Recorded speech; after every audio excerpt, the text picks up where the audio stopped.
Yes. Yeah, ma'am, please continue. Okay. Namaskaram, my dear masters, my dear friends, and my dear gods. Welcome you to Aatma, Deepo, Bhava. After the beautiful meditation from our Grand Master Prabodh, we are starting our wisdom sharing session. Before we begin, our humble salutations to Pitamaha Patriji, Grand Master Prabodh, and to all the seen and unseen masters. Today we have our master Smitha as our speaker, and she is talking on health is wealth. Master Smitha is a nature cure lifestyle coach with over 9 years of experience. She specializes in educating people heal naturally using a holistic and intuitive approach to lifestyles in the areas of nutrition, social relationships, physical fitness, and spirituality. She has rich experience in dealing with various health conditions, including cancers, nervous issues, fertility issues, PCOD, and others. She is also an environmentally conscious individual. She completed further spiritual studies at the Purple Flower Life Mastery Academy, California, USA, for a year. Her goal is to realize her true self and serve as many people as possible in her current journey with the knowledge she has to share. Welcome, Master Smitha. Thank you, Bharti Garu. So before I start, I would really like to thank Brahmarshi Pitama Patriji for bringing all of us together on this common platform. Then I would like to thank Prabodh Master for giving me this opportunity for sharing my knowledge, a platform for sharing my knowledge, and all the admin team members for again bringing this together. Thank you, friends. So today's topic is very dear to me, majorly because this is the area that I work in, and I have been working on the area of natural health, where we believe that food is thy medicine, and it has been more than about 9 years since I'm on this field, and I really must thank all the masters, my higher self, whoever is behind this, to bring me to wherever I am today. And I wouldn't have been here if I had not completely surrendered to nature, is my complete, is what I would say here. I did not come here by choice. I did not come here because health is great or something like that. I came here because I was dying and I had a lot of life-threatening issues. And at that moment, I was led to few things, and that made me just follow some things that was coming from my inner voice. And since then, I've been on this path without any teachers, without anybody really giving me any certifications or anything. And I just trusted my instinct, and then since then I've been here. It's a great blessing to work with people on this journey of health. Thank you, friends. So coming back to the topic, so health is wealth. So American philosopher Ralph Waldo Emerson first coined this term called health is wealth in 1860, and it means how health is the foundation of building a good healthy life. So who are we? We are a soul, and we don't belong to the body, we don't belong to the mind. It's not the same. We are separate. We are like the spirit, right? So we chose this body, and then we came to this planet Earth for various experiences. When we decided that we want to come here, right? So we knew what kind of body we needed and all of those things. While we were signing up for a particular life, in a particular family, in a particular, let's say, lineage of a family, what we also will be signing up for is the karmic relationships, is the karmic patterns that happen in the family. Because the soul wants to experience all of those things, it picks a certain body that is they're very, very particular to a family, right? So while it is deciding and while it has already decided all of these things, it has to again go through the process of birthing, right? So in the mother's womb, when the body is getting created, a lot of planetary spirits or planetary souls from other star systems actually come together and then contribute their, what do you call, special gifts, their own special areas or special specialities, and then make a human body. And then after, and of course, our higher self also works with them. And then it all comes together and a body is formed. And then once the heart starts beating, at a certain point in time, the soul, of course, occupies the physical body, because right from when the soul occupies the physical body, the karma of the soul starts working. It is not about coming out to earth, coming out on the earth and then the karma will work. No, it's not like that. Right from the body itself, it will start working inside the mother's womb, because the mother will go through her ups and downs, her own mental turmoils, or sometimes the mother is very blissful. So the soul will experience everything that the mother is experiencing. So right from there it starts. That is why our ancestors have linked this body to planetary systems, something like astrology and all that. So they say astrology is good to understand your past and other things. But the thing is, it depends on the practitioner who's talking about it. But definitely astrology cannot predict the future, because future is unknown to anybody. You make your future depending on your present. So even if they predict your future, at that point, it may be applicable, but it may not be applicable right from the very next moment, because you may have changed the way you think, you may have changed the way you took decisions or whatever it is. Based on that pattern that you are today, the pattern of thinking that you may have today, they would have extrapolated it to the future. Anyway, so what is health? Health is a perspective. Many times people have come to me with a lot of issues. For example, they may have, let's say, BP and sugar and all of those things.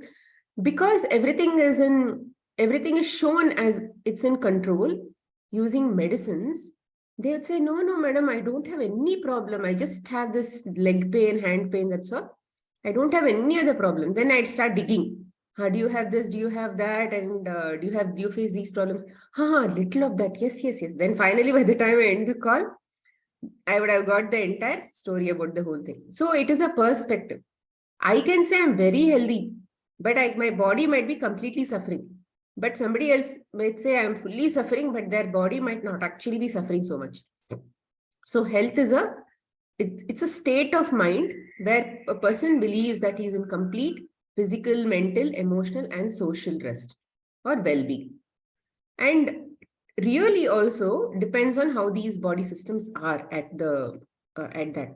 And of course, how they predict it, it's very different. Anyway, so before we even understand that we have a problem and then we need help, we need to understand how to change our lifestyle. The mental body and the emotional body would have already taken a beat, would have already taken a hit, and then the aura would have got distorted.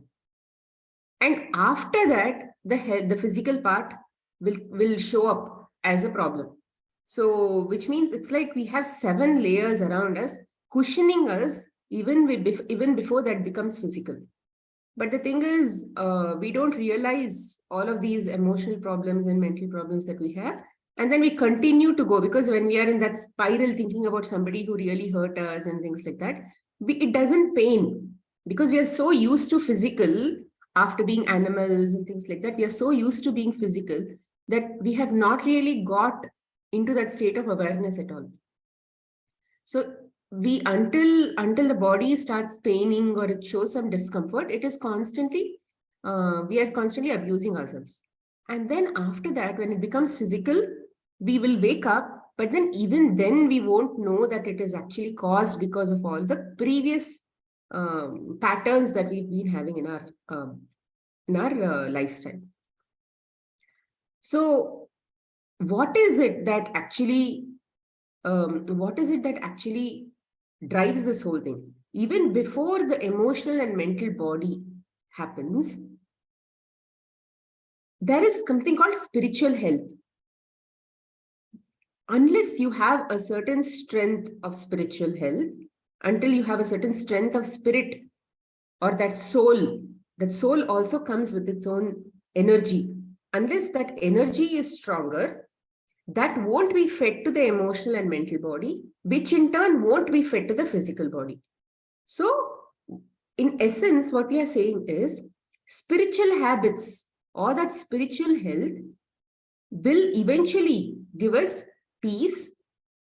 It will help us see hope in our hard times. It will help us surrender to all the challenges of life. It will help us accept life the way it is, and it will help us experience true joy.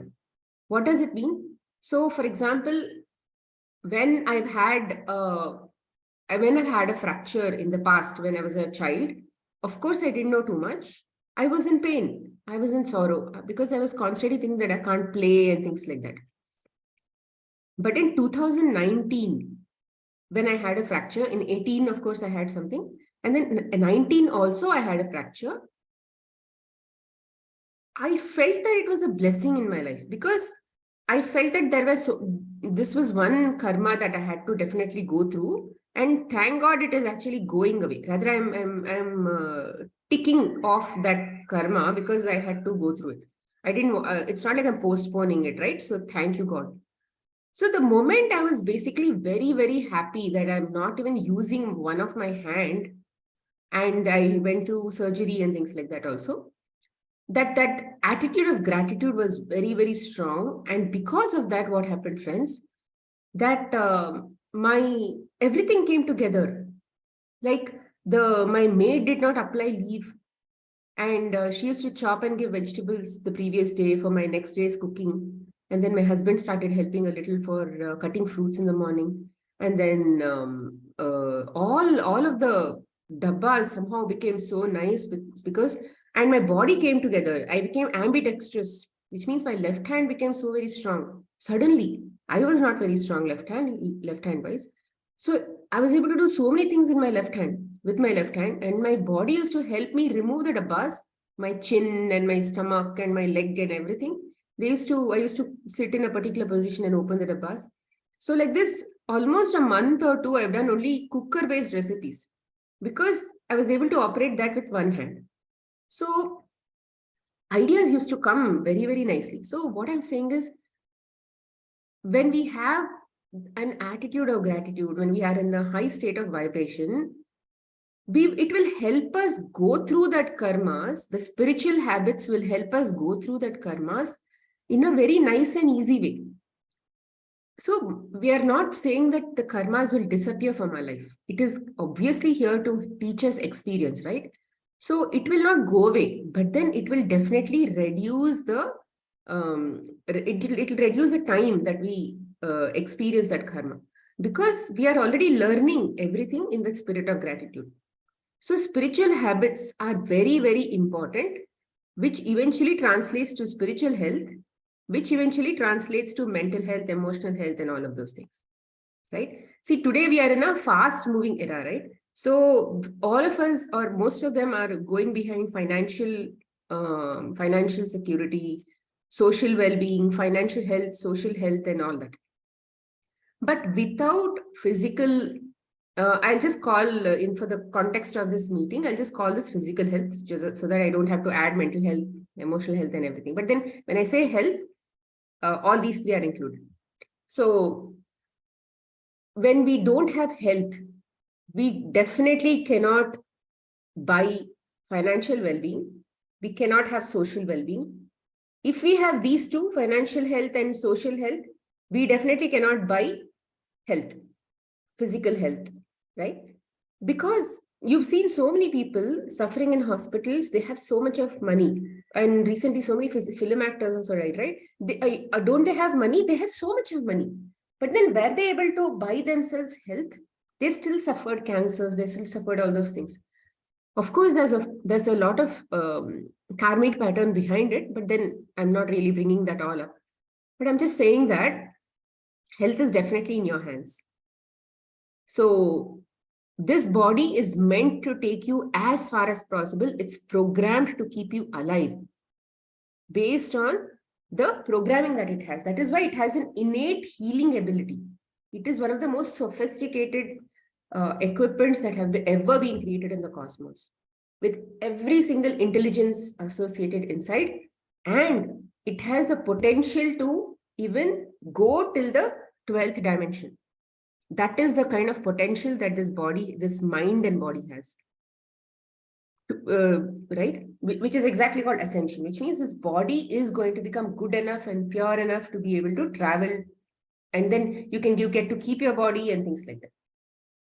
So, of course, today, because of that, pandemics, Mother Earth has sent a lot of pandemics and many things like COVID to help us wake up from the third dimension by sending a lot of viruses so that she can detox herself at a mass level.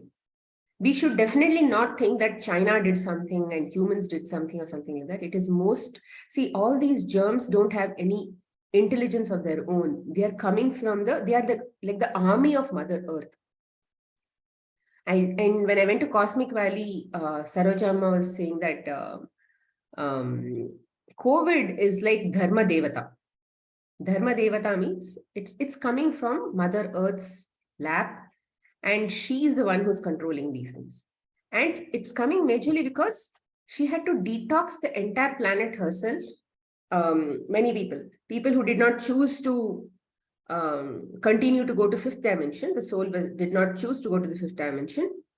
They, of course, moved on, but the people who were ready to go to the fifth dimension, they had to go through a rapid detox.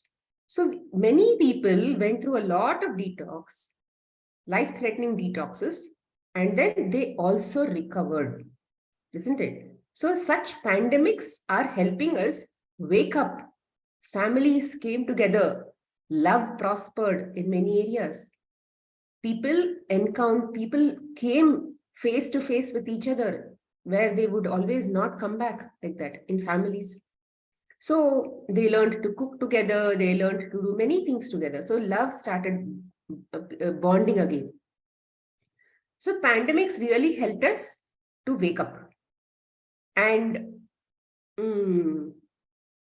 what else? Yeah, physical health is the true health on earthly plane, and that this physical body, if it is really good, with a good financial, with a good emotional and mental status, it is going to help you attain your soul objective, which is to soul realize.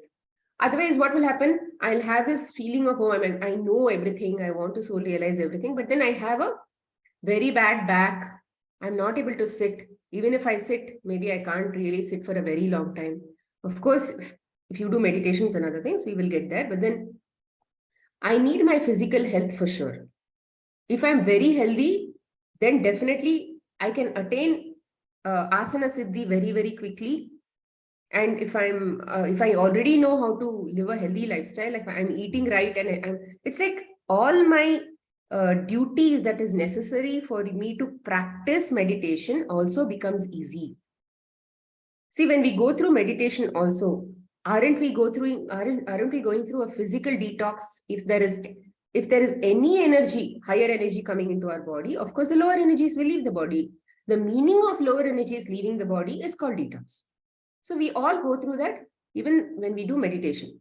But then when we understand how we can do these kinds of things, how we can keep ourselves healthy when we are awake also on a daily basis, then it is going to be much, much faster when you do meditations. So that is what it is. See, Patanjali Yoga Sutras, the entire Patanjali Yoga Sutras have just been written to do meditation. That's all. And then to be able to sit in one posture for 3 hours, the entire sutras have been written. It is not, today we have a lot of hype about yogasana and many, many complex poses and all that. But then Patanjali says that you can do anything. You can even sit in Sukhasana. You can sit in any asana.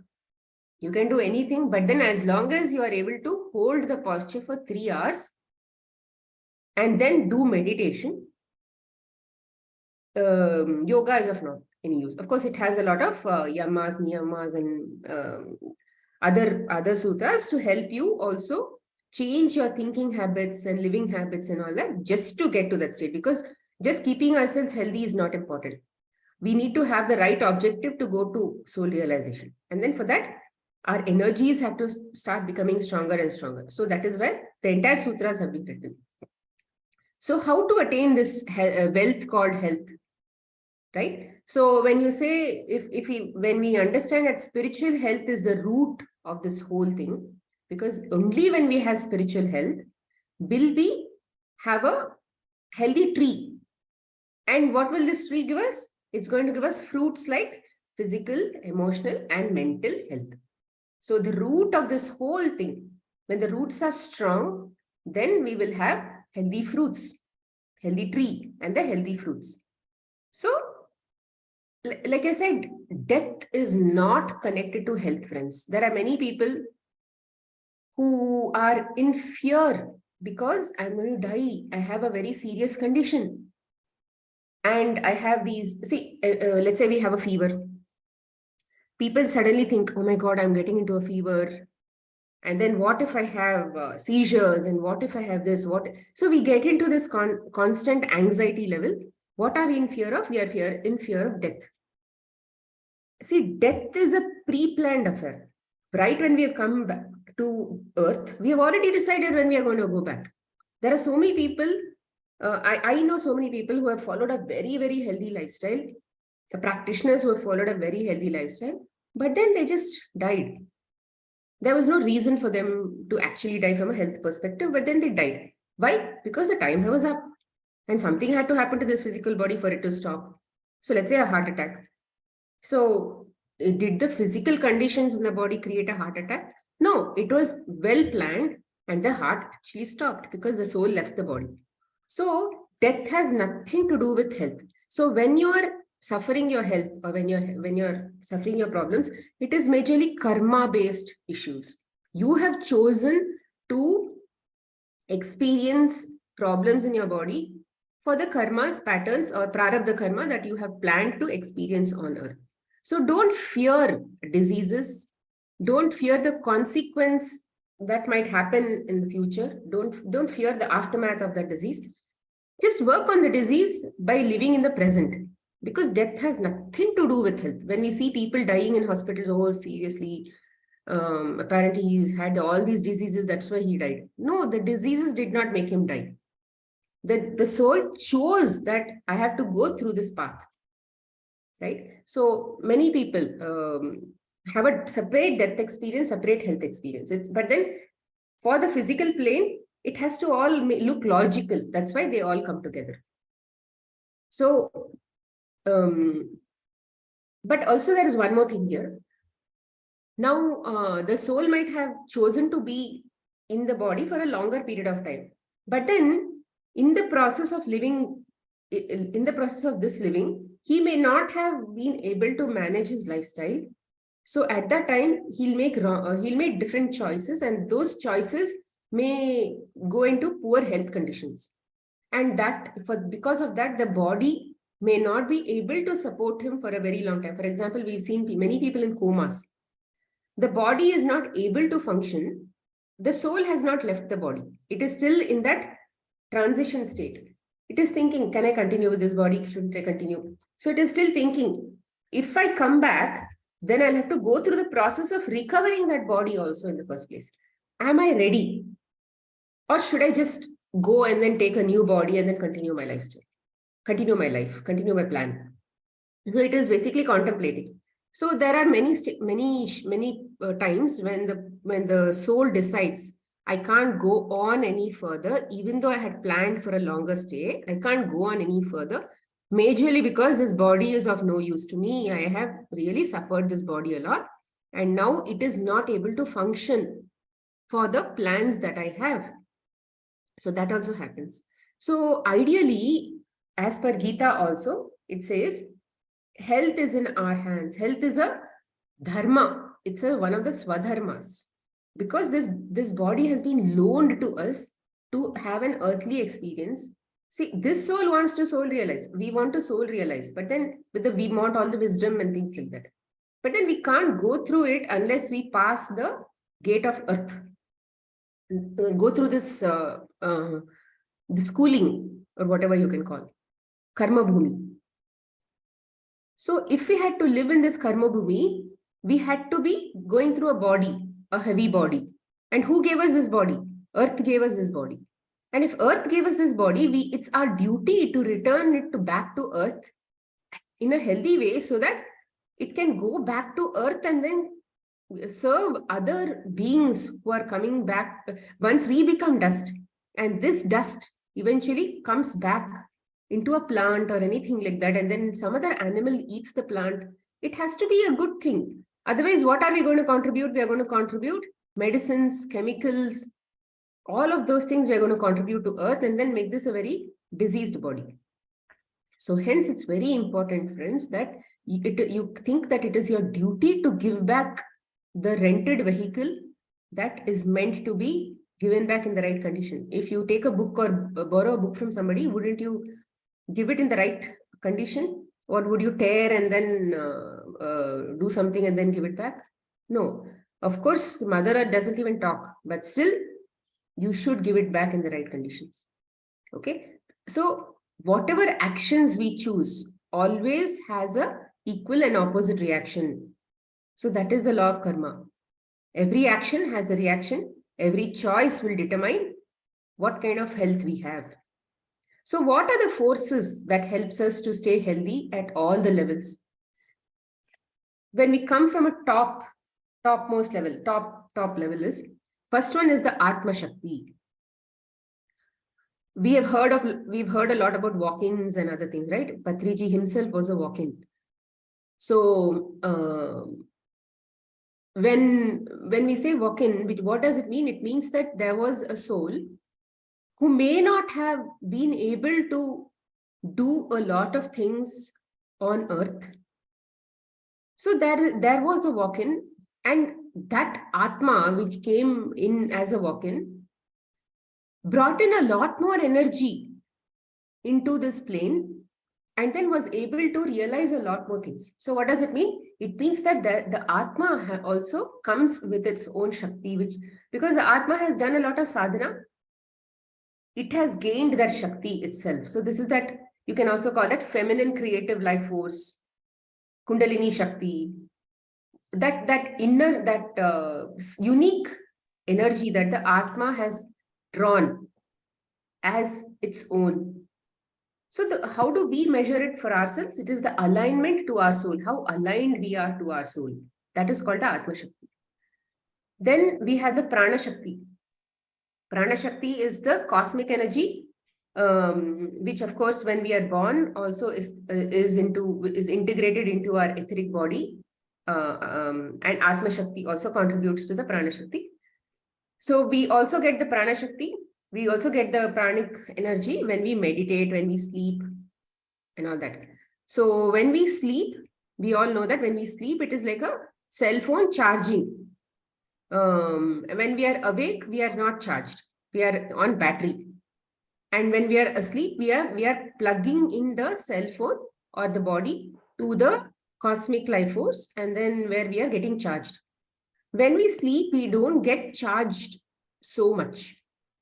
But then when we meditate, we are able to, so when we meditate, in a sense, not sleeping and meditating, we should sit and meditate, either yoga nidra or conscious meditation. So either way, when we sit and meditate, we are meant to walk, right? So our spine is meant to be erect. Because our spine is erect, the cosmic energy flows from top to bottom. The channel is from bottom to top, top to bottom. But then when we sleep, what are we doing? We are sleeping like animals in the horizontal way.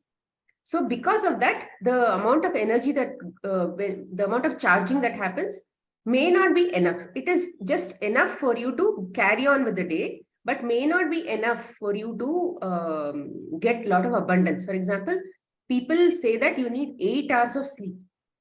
But then when you continue to keep meditating as a Gudakesha, you hardly need about 3 to 4 hours of sleep, and then you'll still be active the whole day. That is the power of sitting and meditating, which may be, see, we may not be able to be in a conscious state until we reach a certain energy levels where the body doesn't need any rest. See, why do we even sleep off? Because the body, the soul thinks that the body needs rest, because the body is tired from all the day's work, and so all the organs need rest and all that. So it puts it to sleep, and then it, of course, goes around. But then what if there is so much of energy pumped into this being that the body doesn't need rest at all? So that is what is called, then you get into conscious meditation, because you're not feeling sleepy at all. Because so what happens in the night, the melatonin also is there, which means the natural secretion, brain secretion that is going to put you to sleep is naturally there. So that is naturally putting you to sleep. But then when you override all of those things and you are consciously meditating, it means that you already have so much of energy. You've earned so much.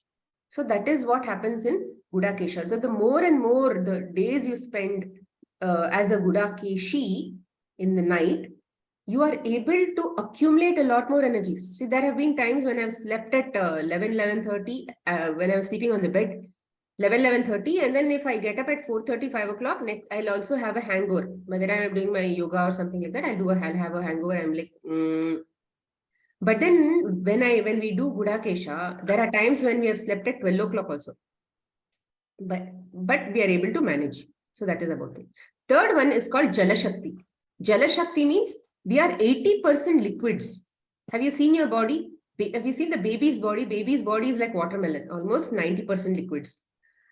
Our body is almost 70 to 80% liquids. Pure liquids. It is a liquid of some other form. It's not like water or something.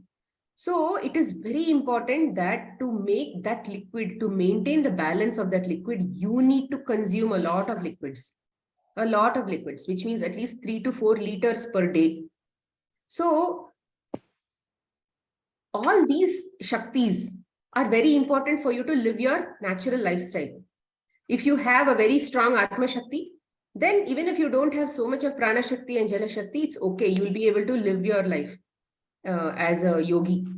Now, let's say if you have both Atma Shakti and Prana Shakti, and you don't have a lot of Jala Shakti also, you'll still be able to lead a very healthy lifestyle without any need for physical food also.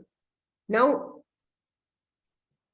you see, you know that there are lots of Britharians also living on earth. About 20,000 Britharians are also there on earth, where they don't eat any solid food. How are they able to live? If they are able to live, if the human body is even capable of living without food and drink, with just cosmic life force, just meditation and all of those things, I'm sure even this human body is also capable of doing that. So what does that mean? It means that there is no dependency on physical foods. Physical food is just a placebo. Why is it a placebo? Because we are still not at that level where we have mastered the physical body to get to that state. So physical food is necessary only for pleasure and only for it's like a celebration only for pleasure. It's for keeping our mental beliefs and other things occupied. Some people say, if I don't eat, this is going to happen. If I don't eat, that is going to happen. All that is a belief system that has to be eventually shed off. So first thing that we need to remember is conservation of this energy. Now I told you, right, in the mornings, we are all on battery. how do we conserve this battery?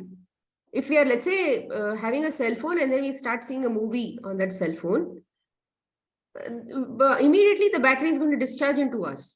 Similarly, with whatever you earned in the morning, in the night, morning, if you're draining that battery with a lot of mental discharge, which means you're constantly thinking about something that happened in the past, or you're constantly worried about the future, you're not in the present. What happens is you're draining, you're burning about 3 times more the oxygen in the brain. And this will also drain your pranic life force, or something called vitality. So that is one of the major consumptions, what do you say, areas of drainage. The next area of drainage is your food that is going to get digested. About 85% of the body's energy gets wasted if you eat complex foods. And when you eat less complex foods, so much lesser energy is taken for that digestion. So this, and of course, the same energy, you can use it like a bank account. The same energy is used for your metabolic activities, like organs, everything has to work. And then the same energy is used for your running, walking, seeing, talking. When we say mauna, please observe mauna and all that. What are you shutting off? You're shutting off your mouth. When you shut off your mouth itself, you're not talking to anybody that day. How much of energy you're going to save because you're not talking that day. So that is why you're conserving energy. What is that energy going to be used for? If it is channeled that day for mauna to meditation, you are able to see benefits. You're taking that energy, which would have otherwise been used for speaking, you're going to direct it to healing, or let's say meditation or whatever.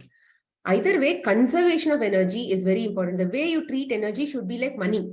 How well you use your money. You can't just go around buying Mercedes-Benz car and all that if you're not even earning. What will happen? Over time, you'll not have food to eat also.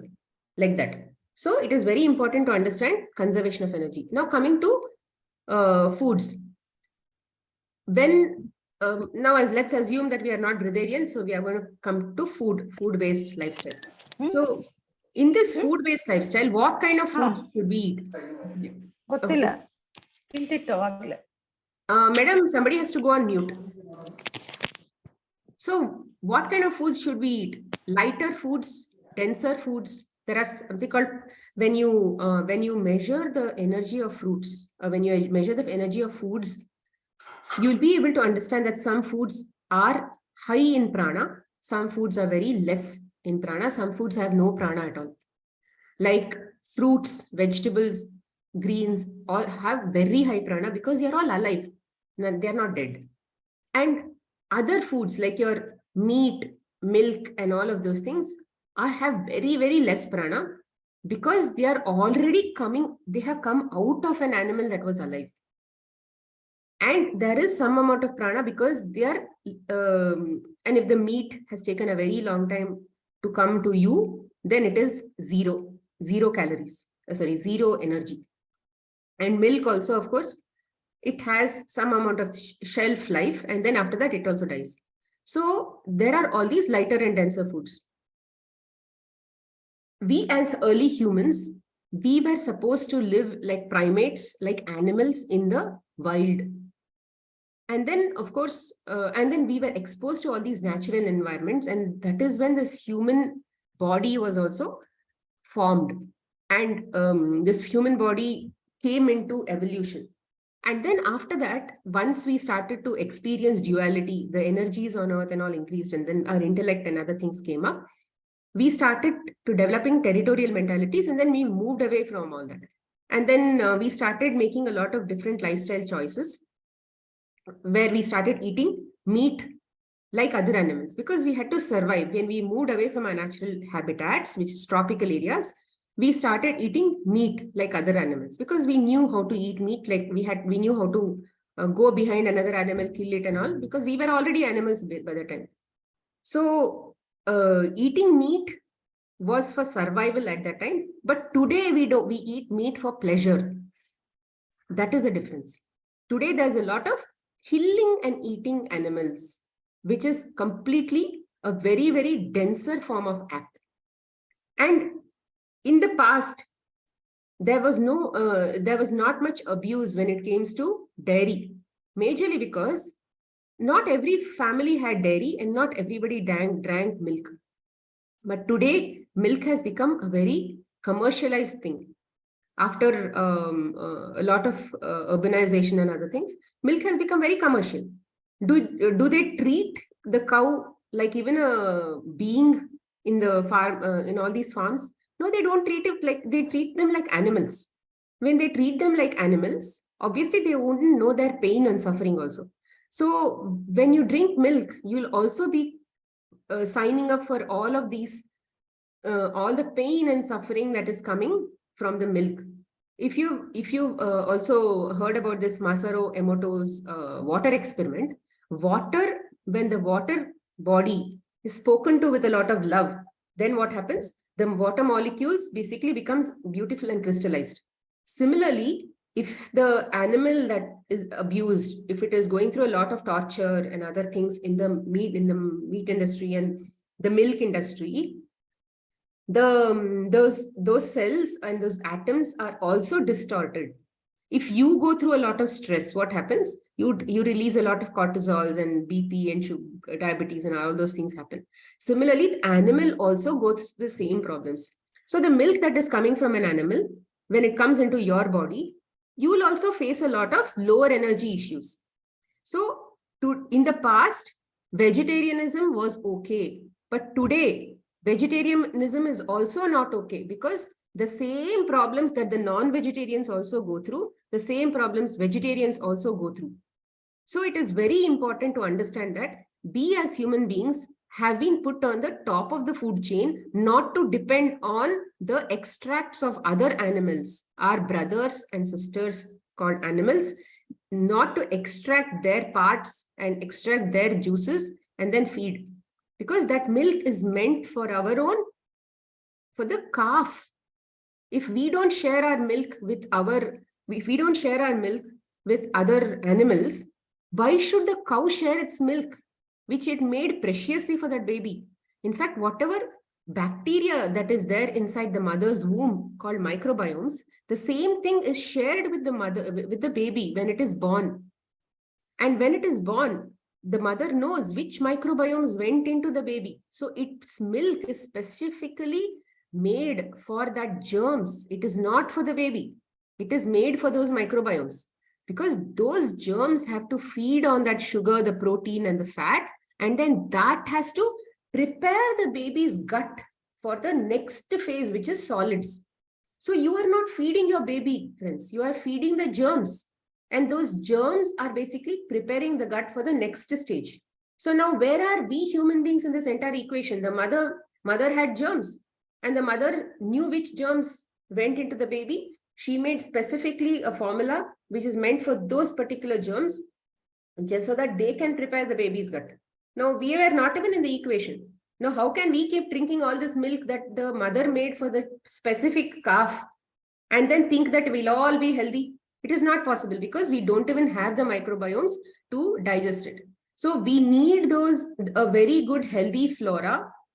We are symbiotic creatures, which means we have a lot of germs inside us, where we are working together with them to make this whole thing happen.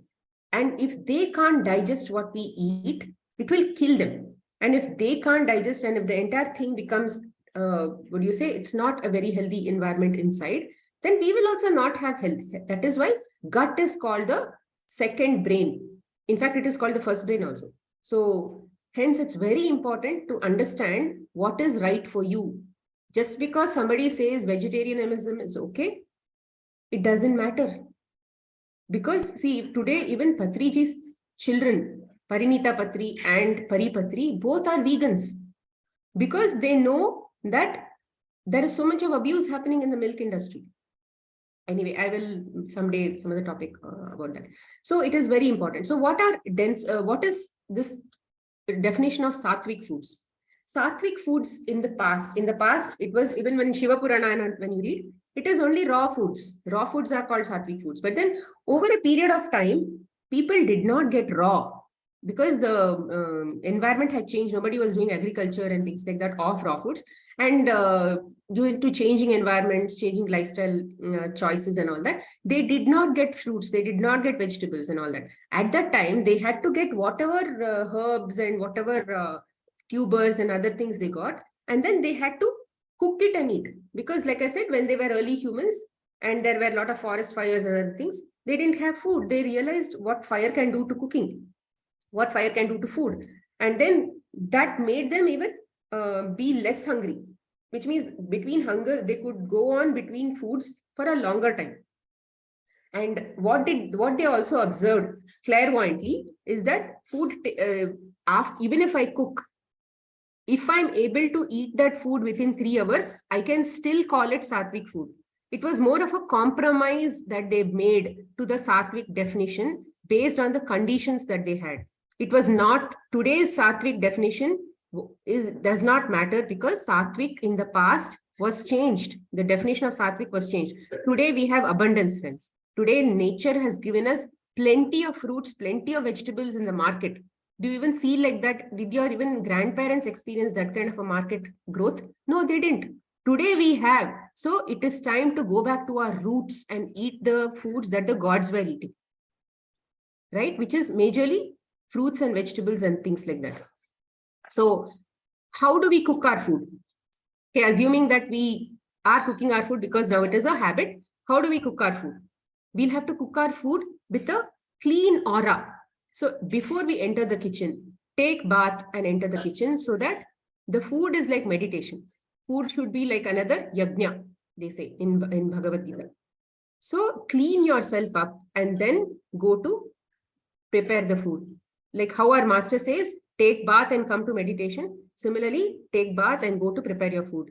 Don't keep any food in the fridge, because that 3 hours would have passed and then the food is anyway now dead beyond, and there is no energy in that food also. So why eat that food? Anyway, it's like when you keep spending your energy on the food and the food is not giving back anything, then it's like a dead investment.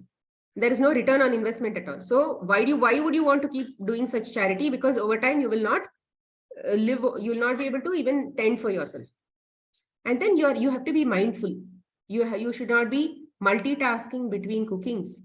So that is very important. So how and when to eat the food? You should wait for hunger.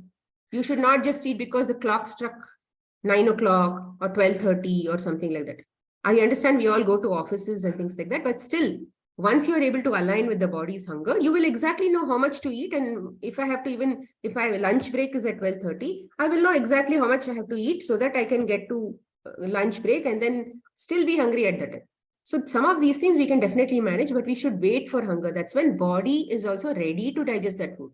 If it's not hungry, it means that there is some old food, it is yet to be digested, or you have a lot of energy inside you. For example, when I increased my meditation and when I've been on raw lifestyles for a very long time. So when you eat a lot of raw, your tendency to become hungry is also very, very less. So you have to wait for hunger. Don't overeat. They say, if you eat 1 cooked meal per day, then you are called a yogi. If you eat 2 cooked meals per day, then you're called a bhogi. If you eat 3 cooked meals per day, then you're called a rogi. So that is a general principle that they've used. What does Prabodh Master also say? I think yesterday, Ananda Brahma session, he said, right? We have already been eating for such a long time that we should have attained mastery of at least in eating by now. So we should not be overeating, because we already know how much we have to eat, what is this body, what is its capacity, and all of those things. So mindfulness is very important, no gadgets.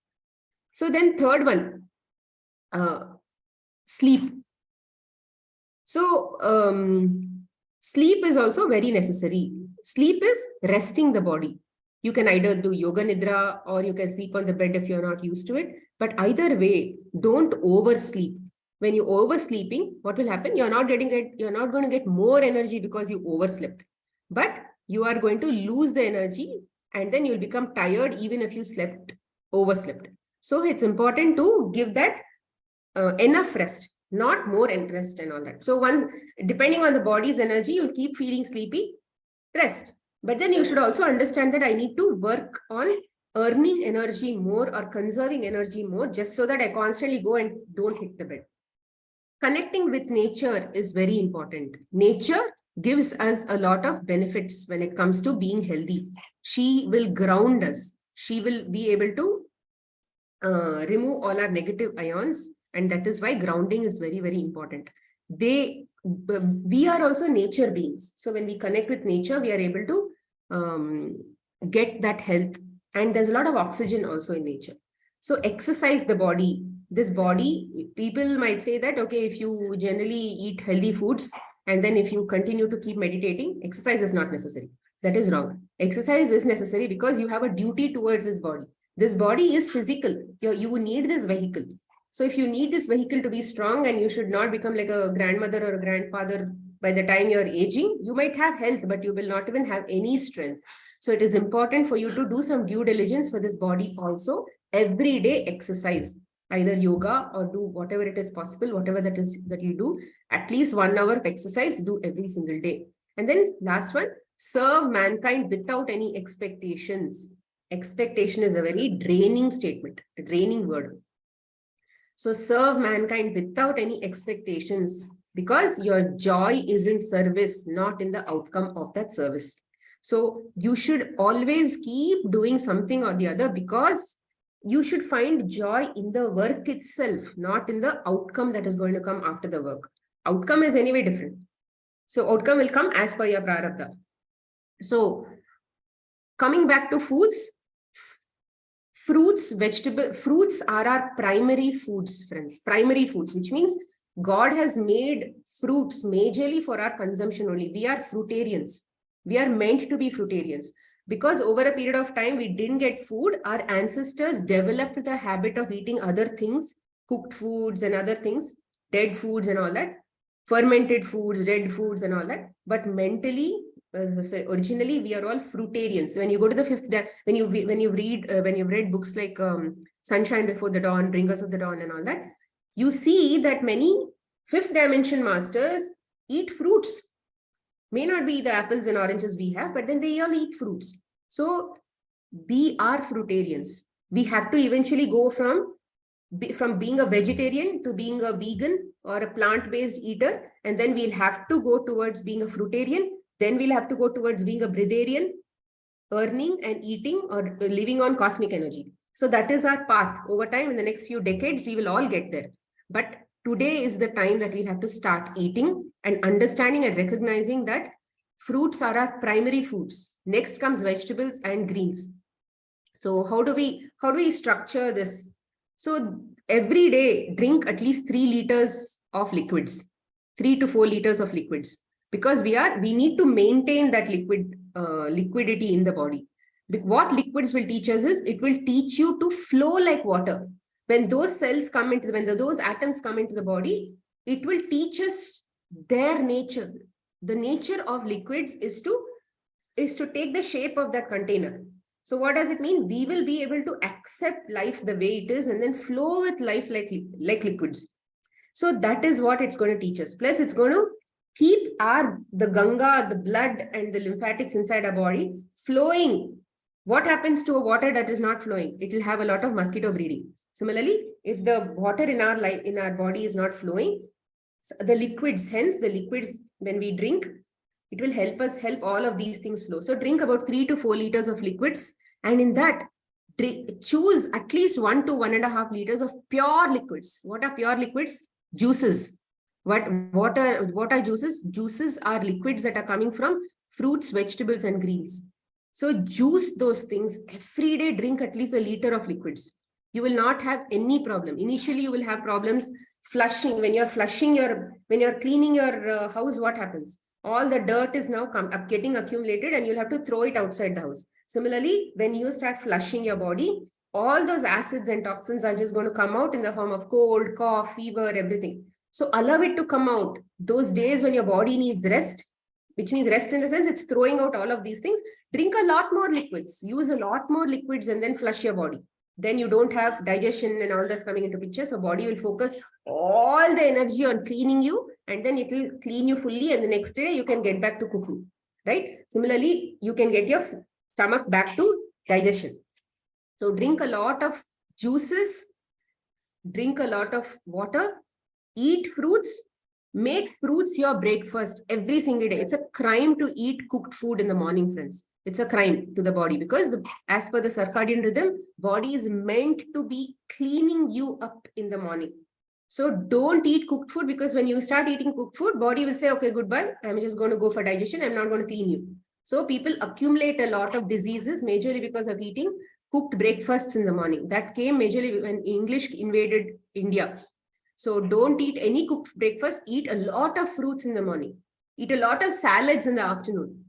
Give about 3/4 of your day primarily for the body's way of eating. Body has to be healthy means you have to give it the food that it needs, which is fresh fruits. Start with fresh fruits, then with fresh vegetables with some chutneys or what do you say? All these chutneys that we make, mix it with the vegetables and eat it. Dip the vegetables and eat it. So make your salads and other things interesting. If you come to my Instagram channel and all that, I have a lot of recipes like this. You can follow and then you can see all that.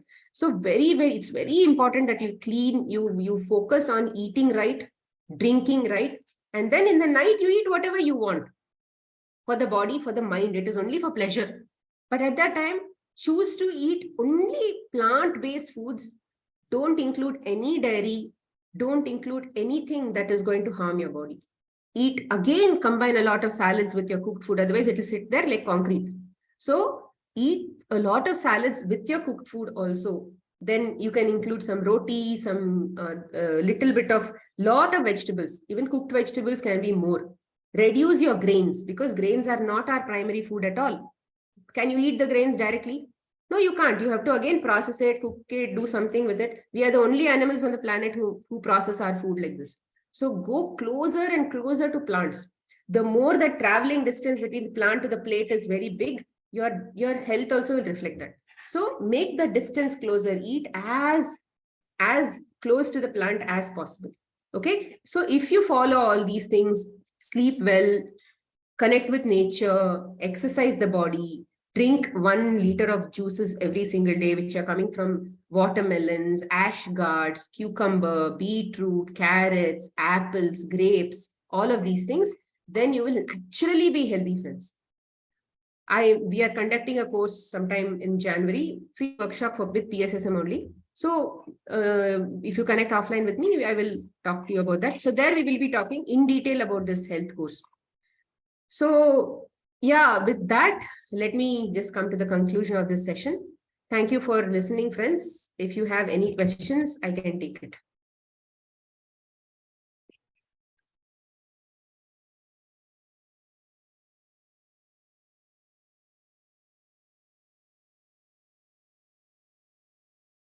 Bharti ji, are you in a trance? No, I'm just waiting for the questions. Okay. Smitha ma'am. Yes, Divya.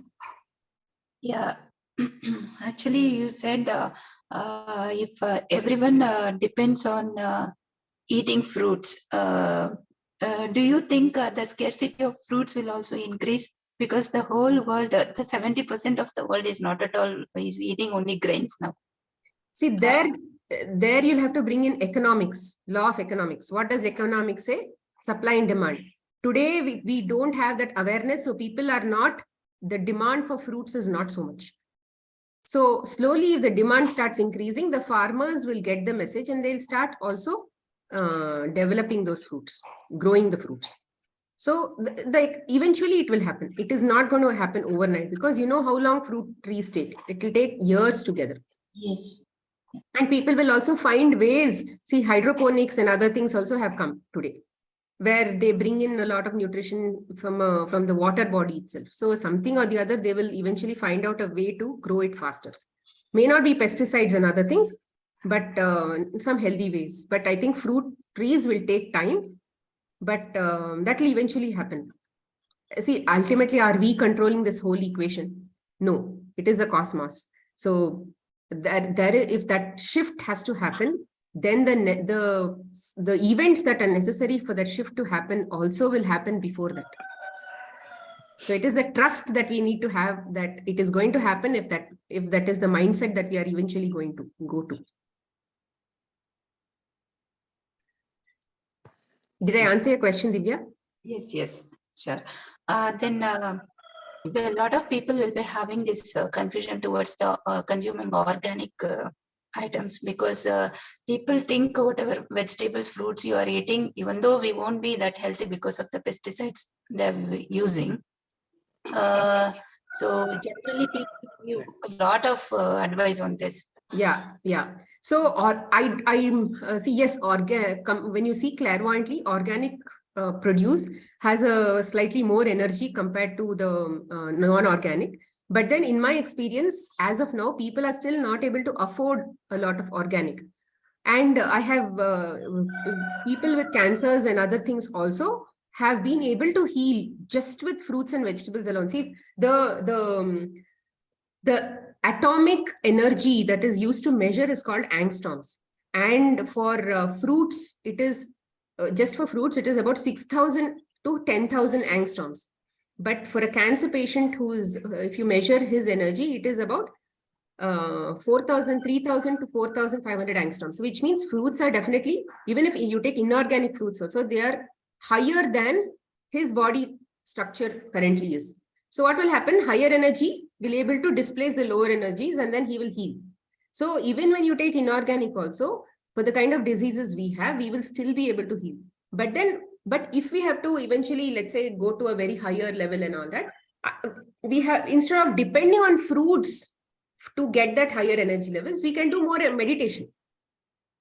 It depends on the channel that we use to bring that cosmic energy into us. Today, we are using the placebos like fruits and vegetables to save energy. Fruits and vegetables are not giving you extra energy. They are saving the energy that you would have otherwise used for cooked food digestion, which is dead anyway. So, but then once you stop depending on fruits being your primary source of energy, primary saving of energy, then if you do more meditations and things like that, then you're automatically getting it, right? So even with inorganic, you'll be okay. So please remember that pesticides and other such foods should not stop you from eating raw foods, because raw foods are superior in many, many ways. Even without thinking like that also, you'll still be able to see a lot of benefits. I've done this, I've been like this for like 9 years, and I've done a lot of experimentations with my life. Plus I work with hundreds of clients and I've seen them see miracles with respect to these kinds of livings. And very rarely people do organic. So let that not stop you.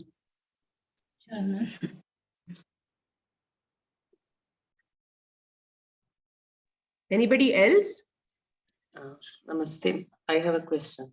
Yes, Geeta. Okay, thank you for a wonderful session. It was really awesome. And I just have, is there any limitation for that 3 to 4 liters for all body types? I just wanted. See, for about, let's say if there are children, maybe about 2.5 should be okay. Then if they're adults definitely 3 to 4 liters is okay. See, today we don't have the appetite to drink so much because we are not used to it. But then every day, once you start drinking, over time, you'll get used to it. When people initially come to me, they'll be so dehydrated with so much of diseases. Dehydration is not just going to hospital. In general itself, the entire planet is dehydrated. So when you start drinking over time, you'll get used to that habit. You don't have to be hungry to drink. You have to be hungry to eat. Okay. Every day include juices as the first meal of your day. And then when you're solids, when you're again next hungry, start eating fruits as your primary meal. And not just 1 banana, 2 bananas. Make it a full-blown meal. Bring in apples and oranges and bananas, papaya, chiku, grapes. There are so many fruits. God has made different varieties of fruits like banana, papaya, chiku. They're all pulpy fruits, which means they have bulk in them. They will fill your stomach. Then pomegranate and all those little juicy fruits, they will bring a lot of hydration. Then what about all these watermelons and all? They have a lot of hydration, so which means just with that fruit category alone, all our daily needs will be met. Okay. Okay, thank you. Without cooked food, we can live, ma'am. So just a minute, water. Without cooked food, we can live, ma'am, only we may use fruits, ma'am. Is it correct? Yes, Lakshmi ji, we can eat only fruits. We can eat only fruits to also live our lifestyle.